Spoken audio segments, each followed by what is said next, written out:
자, 토트넘의 좋은 경기력은 이어지고 있고요. 특히나 주장이자 좌측 미드필더이자 톱인 손흥민의 활약도 아주 긍정적으로 평가받으면서 포스테코글루 감독의 인터뷰도 이어지고 있고, 조력자로서 그리고 본인의 어떤 이 플레이를 희생하면서 팀을 위해서 플레이하는 손흥민에 대한 집중이 굉장히 많이 이루어지고 있습니다. 지금 케인이 없는 가운데 팀의 주축 공격수로서 너무 잘해주고 있죠. 그죠? 네, 그래서 그런 인상적인 모습이 있었기 때문에 한번 지난 경기 복귀를 하면서 이야기를 나눠보도록 하겠습니다. 일단 첫 번째는 부진한 히샬리송입니다. 히샬리송. 네.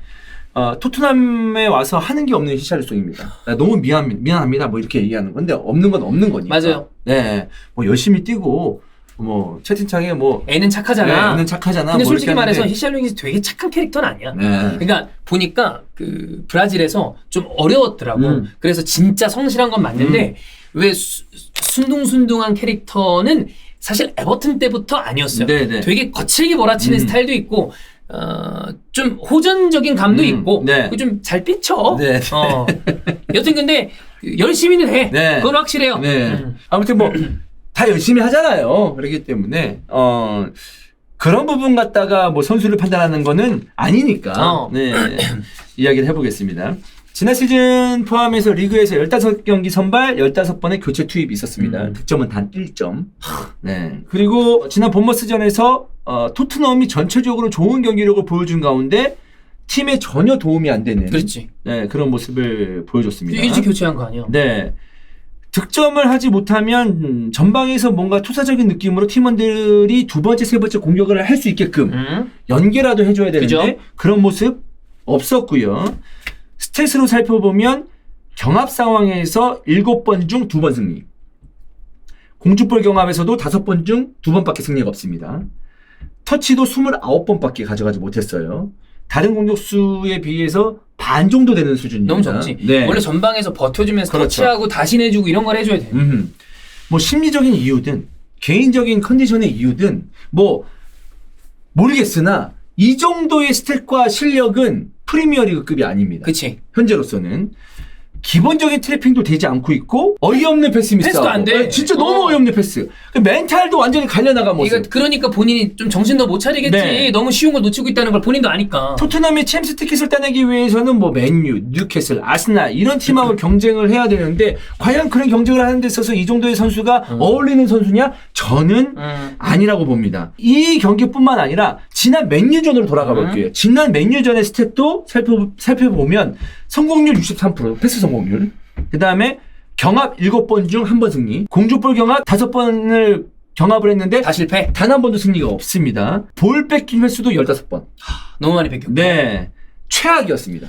여기서 원톱이 이 스탯이면 사실 앞에서 볼이 잡고 있는 선수가 공격이 안 된다고 없는 거 보는 아니야. 거지. 그러면 연계가 안 되지. 네. 개막 이후 3번의 경기를 치렀잖아요.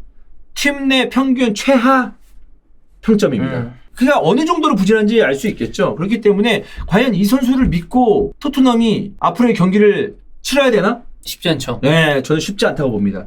그래서 이어지는 게 손흥민의 활용. 네, 활용폭입니다. 히샬리송이 부진하면서 60분에 교체가 됩니다. 그리고 손흥민의 위치는 중앙으로 변경되죠. 그리고 페리시치가 왼쪽으로 들어가죠. 네, 여기서 아주 중요한 포인트가 나오죠. 네.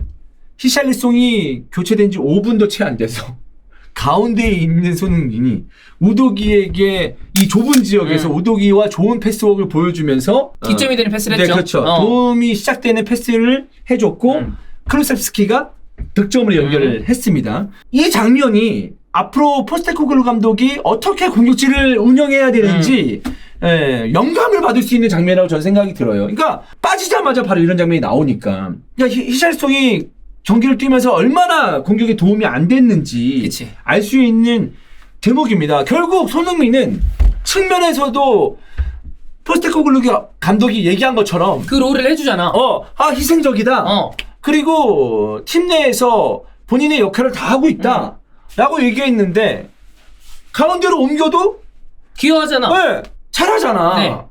오히려 공격이 나아진 모습이잖아. 그러면 이제 포스테코글루 감독은 고민을 할 수밖에 없고, 아, 이거 손흥민 톱으로 써야 좀 더 창의적인 장면이 나오지 않을까라는 생각을 할 거란 말이에요. 왜 너무너무 지금 히샬리송이 안 되니까. 나도 이 선수 한 명이 그냥 바뀌었을 뿐이야. 나가고 그 자리에 손흥민 선수가 침미했던 손흥민이 가운데 왔어.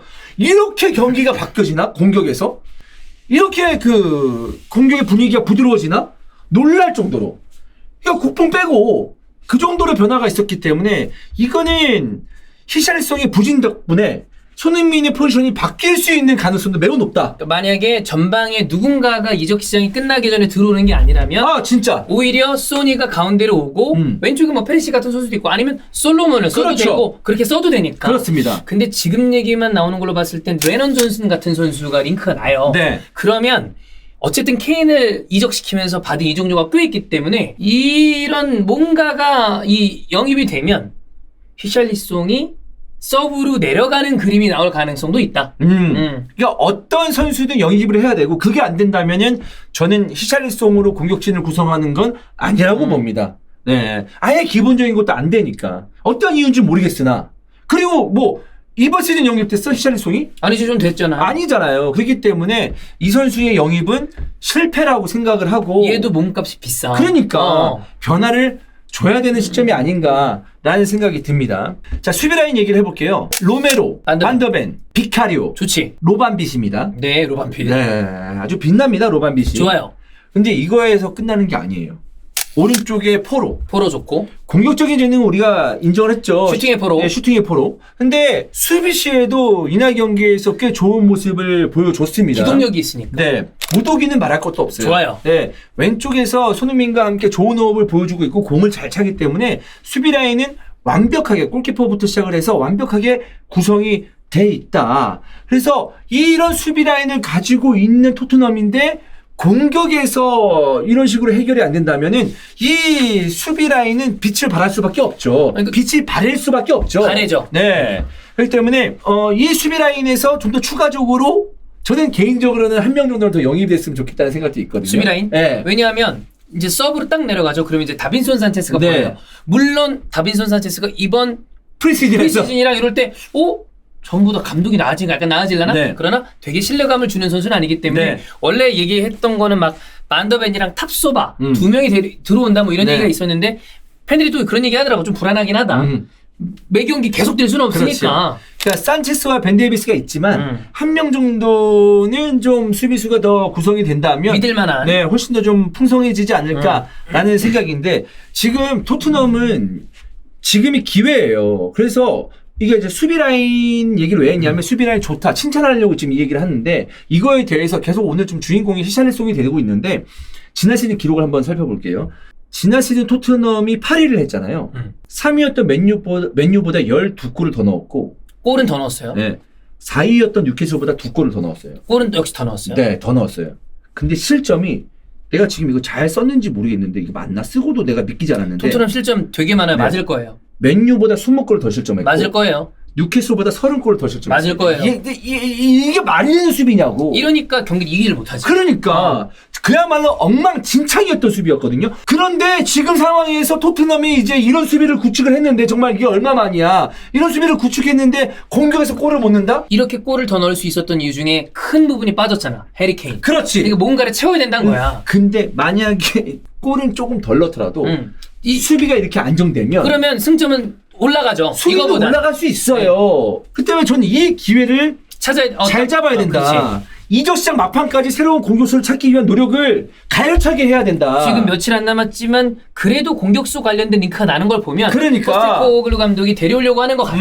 있어야 돼요. 있긴 있어야 돼요. 그래야 손흥민도 측면에서 쓸 수 있고 계속 이러면 손흥민은 가운데에서 허파 디비지게 뛸 수밖에 없어. 우리 봤잖아. 경기 끝날 때 되니까 저는 머릿속 손흥정 선생님인 줄 알았어요. 소니가 그렇게 경기 끝나고 물론 좀 힘들 수 있지만 누가 봐도 이거 라이브 때 팬들이 그랬잖아. 한 10년 늙은 것 같다고. 그러니까. 그 고생해서 뛰고 있고. 그렇지. 근데 그렇게 갈려 나가면 손흥민 퍼주면 어떡할 거야? 그러니까 큰일 나지 그럼. 관리를 해줘야 돼. 손흥민은 관리를 해줘야 돼요.